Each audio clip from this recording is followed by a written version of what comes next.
Good day, everyone. I'm Mom Jamaica Almazan, your mathematics teacher. Before we formally start our lesson for today, may I request everyone to please bow down their head and feel the presence of the Lord. Father God, come with us today. Fill our hearts with joy. Fill our minds with learning. Fill our friendship with kindness. Fill our school with love. Amen.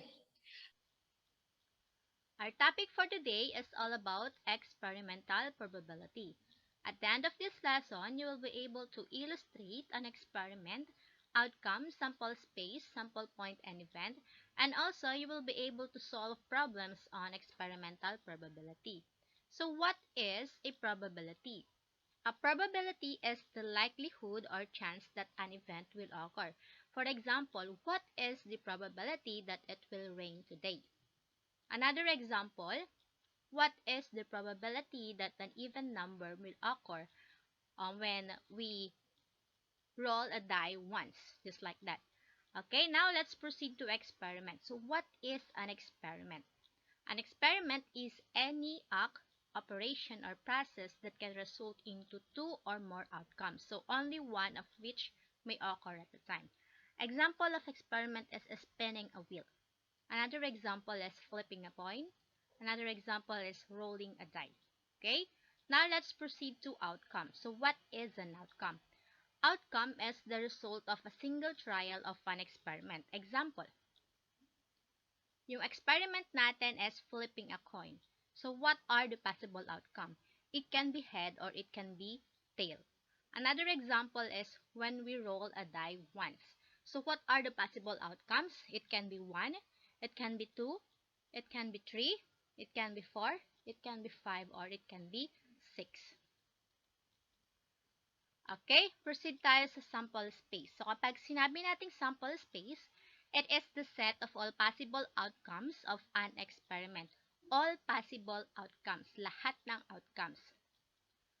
So, sample space is denoted by the symbol N, S, read as N of S. So, example, ang experiment natin, flipping a coin. So, the sample space are head and tail. And another example, experiment natin is rolling a die. The sample space are 1, 2, 3, 4, 5, and 6.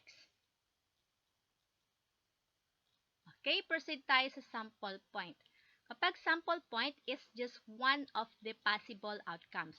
Example, when we flip a coin, di ba yung sample space dyan is head and tail?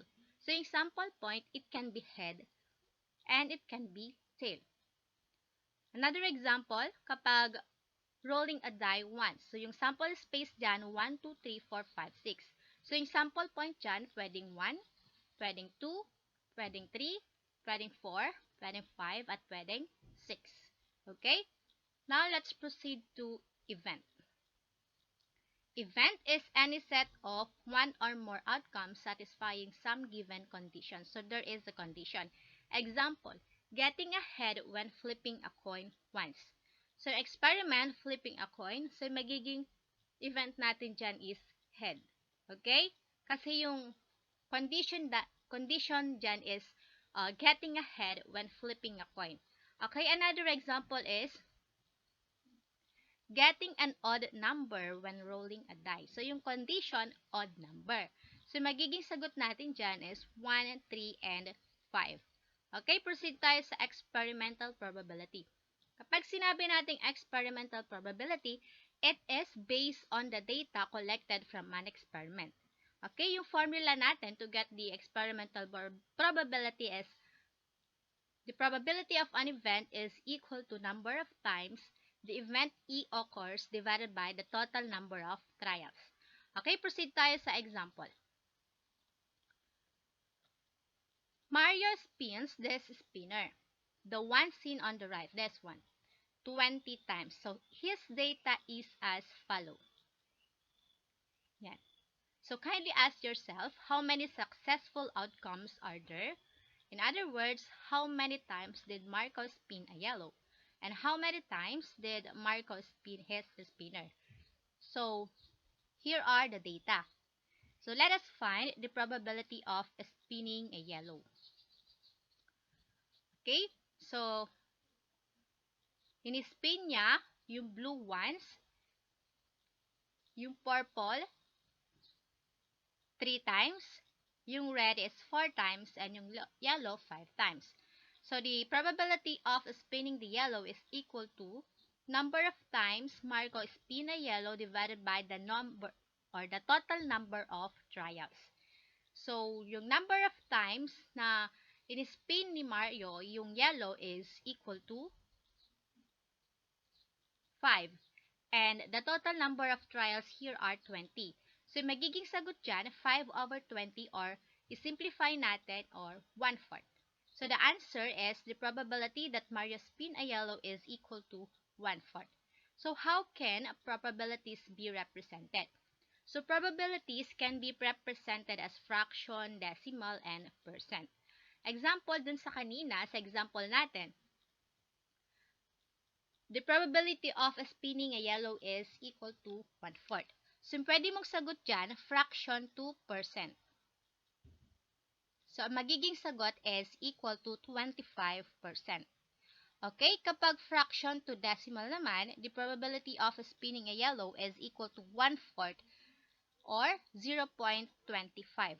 Okay, the probability that Mario spins a yellow is 1/4 or 25% or 0.25. Okay, another example. Jean watched the vehicles that passed the intersection in a certain highway during a 1-hour period. He counted the number of different types of vehicles and recorded the data in the table below. So, yung vehicle, taxi, car, motorcycle, jeepney, bus. So, yung frequency ng taxi is 52, yung frequency ng car is 14, and then the frequency of motorcycle is 25, and the frequency of jeepney is 89, and the frequency of bus here is 20. So, let us find out the probability that the next vehicle will pass is a bus, a jeepney, a car, or a taxi, and not a bus. Okay, unahin natin yung letter A. Let us find the experimental probability that the next vehicle will pass is a bus. Okay, the probability of bus is equal to 20 divided by 200 or 1 over 10 or 10%. Ganun lang. And then letter B, jeepney is, the probability of jeepney is equal to 89 divided by 200 or 44.5%. Okay, ang sagot naman sa letter C, the probability of car or taxi is equal to 66 divided by 200 or simplify natin, 33 over 100 or 33%. Another example, the probability of not a bus is equal to 180 divided by 200. Simplify natin, 9 over 10 or 90%. Okay? Go. Okay, another example. Jean performed an experiment by tossing 2 coins. Okay. The table below shows his result after doing the experiment 100 times. Okay? Tignan natin yung frequency na ang lalabas is tail and head. So, 34 yon. Kapag head and tail naman, 16 possible outcomes. Kapag dalawang tail, 22 possible outcomes. And dalawang head is equal to 28 possible outcomes. So, hanapin natin yung probability of obtaining 2 head, the probability of obtaining tail on the second coin, then the probability of obtaining a tail on the first coin and a head on the second coin, and lastly, the probability of not obtaining a head on any of the coins. Okay, proceed tayo sa letter A. What is the experimental probability of obtaining 2 heads? So, ano nga ba yung probability na makakakuha tayo ng dalawang head kapag tinos natin yung dalawang coin? So, ilan bang frequency ng dalawang head? 28.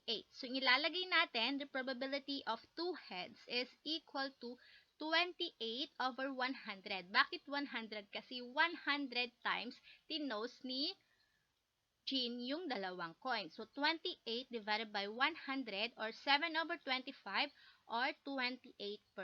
Yun yung sagot. Okay, proceed tayo sa letter B. What is the experimental probability of obtaining a tail on the second coin? So, yung tinatanong dito, tail on the second coin. Okay? So, alin nga ba dyan? Head, tail, and tail, tail.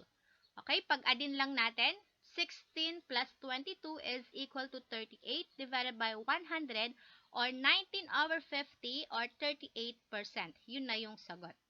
Okay, proceed tayo sa letter C. What is the experimental probability of obtaining a tail on the first coin and a head on the second coin? So, ano nga ba yung probability? Kapag sa first coin, tail. Sa second coin, head. Okay? The answer is 34/100 or 17/50 or 34%. Okay, proceed tayo sa letter D. What is the probability of not obtaining a head on any of the coins? So, hindi daw tayo makakuha ng head. Alin nga ba dyan? This one.